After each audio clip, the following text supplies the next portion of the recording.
Marianne Williamson here with my guest, who is Julian Assange's brother, Gabriel Shipton. Welcome, Gabriel. Thanks, Marianne. I want everybody to be very clear about exactly what happened today. It was a big day, not in a good way. Although the ruling was expected, the UK High Court has agreed to extradite Julian Assange to the United States. I know we all come to this case at various times. I was a little bit late to it myself. The name Julian Assange was sort of floating around before I really focused on it. But like so many others, once you do focus on it, you can't rest silently anytime after that. This is what happened. In 2010, Julian Assange, the founder and editor of WikiLeaks, published Iraq and Afghanistan war logs and diplomatic cables, which revealed multiple war crimes by the United States and the UK, as well as rampant corruption by numerous US allies throughout the world.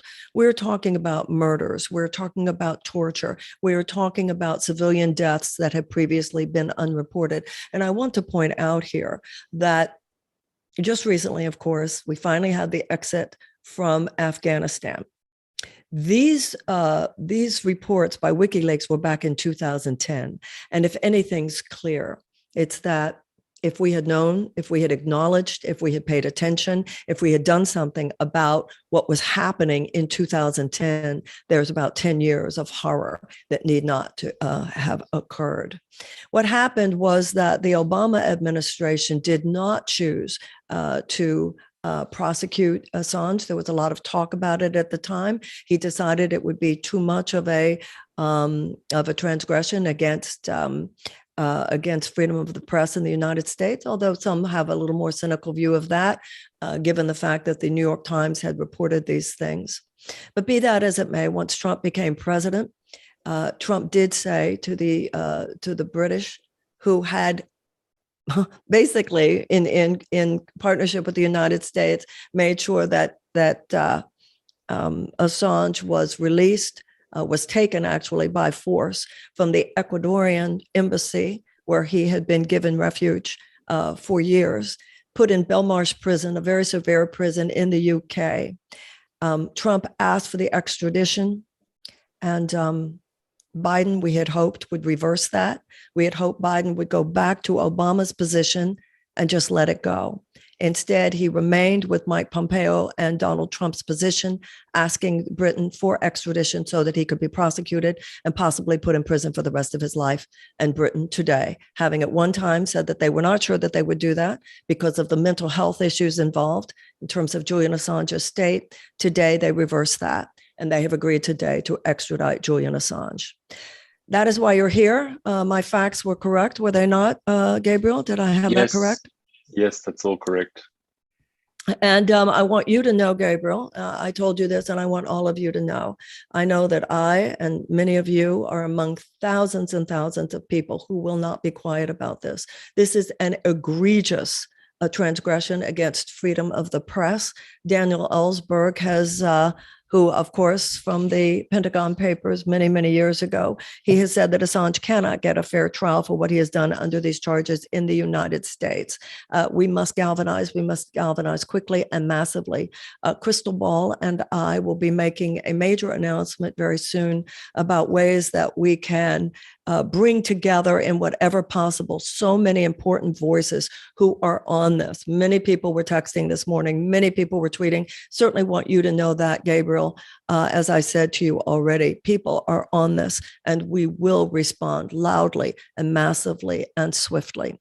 Please tell me what you want people to know. And of course, as I asked you before, it's almost ridiculous to ask you how you feel today. You can't possibly feel good. On the other hand, you said that this was an expected decision on the part of the UK High Court. Yeah, that's right, Marianne. But it's still quite astonishing that, on World Human Rights Day, on the day that the Nobel Peace Prize was given to two journalists in Sweden, that the UK courts found against one of the most famous publishers, a publisher who's won over 20 awards. They found against him and found that he should be extradited to the UK. At this point, Julian has 2 weeks now to appeal that extradition to the Supreme Court. And during that time, he will remain in Belmarsh prison. It'll be his 3rd Christmas in Belmarsh prison. He's been held there at the request of the US DOJ. He's not serving any sentence. He's a remand prisoner. The US DOJ has also requested that he be denied bail. So he's been held there basically, as an innocent man in a maximum security prison. He has not. He's a gentle man. He's in there with the most violent criminals in the UK, and we just live in fear, really, that that he won't survive this ordeal, and that's basically how, and that's how it will continue on for the 3rd Christmas in a row for us. The establishment forces have been pretty successful at smearing him as someone who was not really a publisher. He was just, even Biden called him a high-tech, what did he say, a high-tech hacker, high-tech terrorist? What did he say? Yes, yeah, that's right. That was to bring him into, try and bring him under the Patriot Act. So both Biden and Mitch McConnell, in concert, called him a high-tech terrorist back, I think that was in 2012. To try and bring him under the Patriot Act. And then more recently, we've had when Mike Pompeo, when he was CIA director, classified WikiLeaks as what he was calling at the time a non-state hostile intelligence agency. This was so that the CIA could use countermeasures that they typically use against, say, the Iranian Secret Service or the Chinese Secret Service against a publisher without any congressional oversight. So, please go on. I'm sorry. So that's when we saw plots emanating from the CIA, plots to kidnap Julian, plots to murder him. The plot to kidnap him made it all the way into the Trump White House. And these were all confirmed by a Yahoo News investigation by Michael Isikoff and Zach Dorfman, who contacted over 30 sources from within the intelligence community, from within the Trump administration. And a few days after that article was released in September, Mr. Pompeo came out and said that all the sources should be prosecuted. So he confirmed. He confirmed basically that what was in the article was true. Was true. So let's all be very clear about what's happening here. We know that the U.S. military and the State Department and other aspects of the U.S. government, in many cases, have to be able to function in secrecy. I mean, everybody understands this. We're adults, and there is such a thing as classified material. But classifying material is not meant to be something where anytime the government just doesn't want you to know, they can classify the document. And yet that is what has begun to happen over the last few years. They just classify anything that they don't want you to know about. So then when journalists say, well, why is that classified? They say, well, we can't tell you because it's classified. So what happened here, we're talking about torture. We're talking about war crimes. We're talking about horrific deaths of civilians. We know that the military has to be able to function, but so does a free press. So does freedom of information, because without these things, your government just does whatever they want to do without feeling that it's to be held accountable or answerable to anyone. That is the death of freedom. And so I want to give you this opportunity, Gabriel, to push back against some of these ridiculous smears. A lot of people are upset, everyone, because some of the documents that were released had to do with Hillary Clinton. So a lot of Democrats feel, well, he was one of the reasons, along with many things, such as James Comey, such as Hillary's performance herself as a candidate, plus the DNC. There were many factors involved in Hillary losing to Donald Trump. But to the extent to which something was revealed in terms of WikiLeaks about Hillary, this mainly had to do with the fact that it was made so obvious, which many people realized anyway, how the DNC had worked to suppress Bernie's campaign. You can't blame can't blame Julian Assange for that. They blame the DNC for that. Anyway, these are the kinds of things that make many people unwilling to realize that the larger issue here is freedom of the press and freedom of information. What about the issue, Gabriel, that has to do with people saying well, he wasn't really a publisher? Talk to me about that, because we have to deal with the misinformation about this case.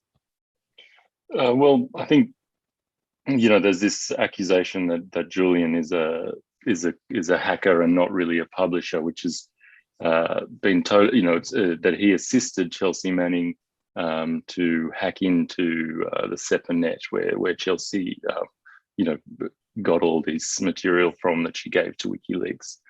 This was proved to be untrue in the court. Chelsea had a password hash that she gave to Julian, but Chelsea already had access to the whole system. There was no hacking needed.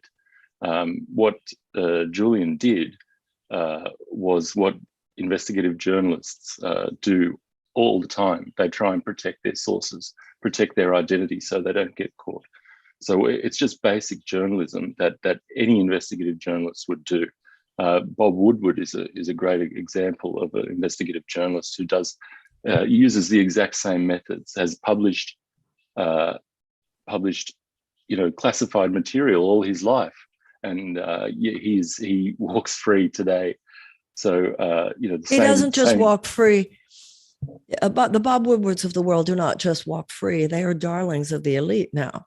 The truth of the matter is, why isn't Bob Woodward speaking out about this, as Daniel Ellsberg and so many other profound sources? I know that there was a quote this morning from Rebecca Vincent, Director of International Campaigns and UK Bureau Director for the International Press Freedom Group, Reporters Without Borders. She said this is an utterly shameful development that has alarming implications not only for Assange's mental health, but also for journalism and press freedom throughout the world. Yeah, and that's totally correct. We've seen journalists. Look, it's sort of given license. What this prosecution and persecution has given license to the worst authoritarian regimes around the world to persecute their journalists. You can see things happening, in Azerbaijan or Saudi Arabia with Jamal Khashoggi. We have a situation now where the US DOJ has given license to these regimes to persecute their own journalists. I mean, just yesterday we had Anthony Blinken saying, just talking about press freedom, talking about how many journalists are in prison around the world. I think he was saying there's 350 journalists imprisoned around the world. He used Reporters Without Borders number, actually, which likely includes Julian. And the easiest thing that this Biden administration could do to send a message to these regimes around the world that persecute journalists is to free Julian Assange.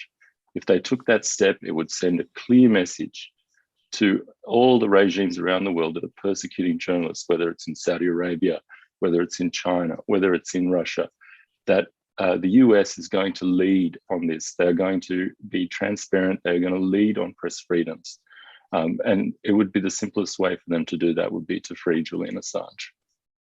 So we're talking about the hypocrisy of the United States. We were recently, yesterday, we were all excited about Stephen Donziger being let out of Danbury Prison in Connecticut, able to serve out the rest of his sentence in home confinement. And there's a great similarity here between the Donziger case and the Assange case. What we're talking about here is that those who have the audacity to hold accountable, to reveal the wrongdoings of big oil, of the US government, of the CIA, of any of these huge political and economic forces that do so much to prevail and to rule our lives, if you hold them accountable, you will be punished for doing so. And that is certainly what Chevron has done with with Stephen Donziger. And similarly, the US government is trying to do with Julian Assange. Tell me, Gabriel, what do you think? I mean, they obviously don't want your brother to ever see the light of day. What are they so afraid of? I think they're afraid that, there will be thousands of WikiLeaks that spring up all over the world, that they will not be able to govern in the way that they have been, for the past decades. I think those in power have, they have committed, they have committed crimes that they want to keep from people. They want to be able to govern with impunity. They don't want people to know what has been done in their names. They want to keep everybody quiet. They want to keep people divided. They want to keep governing the way they have for the last 20 years, and they can't do that if we know how they're doing it. And another thing is, we can't actually make our society better if we don't know what's going on. So that's what's so important about WikiLeaks, is that it allows us to actually find out what's going on, to discuss with our friends what's going on, and then to make decisions about how we are going to make our societies better together. And that's what's really missing from the media today. It's all sort of fed through this filter that we only see so much. But with the archives of WikiLeaks, we were able to see it all. I think with the Snowden leaks, we only saw 5% of what he actually leaked. So the other 95% remains hidden, and we'll probably never find out what that is. But with WikiLeaks, it had a different model. It was more open. It was all the journalists from around the world were able to go in and pick out stories that were relative to their countries, to their populations. So I think that's what they're afraid of. They're afraid of us knowing what has been done and then trying to change it. So what's happening here, everybody, is that your mainstream corporate-backed media, their idea of war reporting is you go over to the Department of Justice, or you go over to the Department of Defense, you go over to the Pentagon or the CIA, and you write down what their spokesmen say, and then you use your journalistic platform to just repeat that to the American people. That's not journalism. That's whoredom. That's all that is. So this is not just about Julian Assange, just as Stephen Donziger's case was not just about Stephen Donziger. It was about the people of Ecuador. It was about the effort on the part of the big oil to freeze, to chill, to terrify human rights activists, environmental activists. The same thing is going on here. You've already got your corporate-backed media that's pretty much stands in line. Yes, whatever you say, U.S. war machine, they've got enough sycophants. They've got enough people just going along. Julian Assange represents those who want the real story to be told. And once again, I want to point out how things might have been different if in 2010 we had taken seriously what was being revealed about the Iraq War and the Afghanistan War. It would have been too late to do too much about Iraq, but we could have done a lot about Afghanistan if we had awakened then. That war cost $2.3 trillion. $2 trillion of that went to U.S. defense contractors. And obviously, we did not build a strong Afghan government that would be able to handle the Taliban. Rather, we enabled and helped perpetuate a government in Afghanistan that the people of that country didn't prefer all that much to the Taliban itself, thereby helping to create a tremendous tragedy.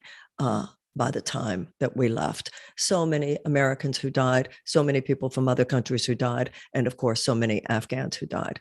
We cannot look to the U.S. military. We cannot look to the U.S. State Department. We cannot look to the U.S. Defense Department. And unfortunately, right now, on issues such as this, we cannot even look to the Biden administration for conscience, for ethics, for standing up for the principles on which this country purports to stand. You can't have the United States going around talking about press freedom to other countries. You can't have the United States government talking about human rights abuses to other countries when here in our own country, we transgress against them so egregiously.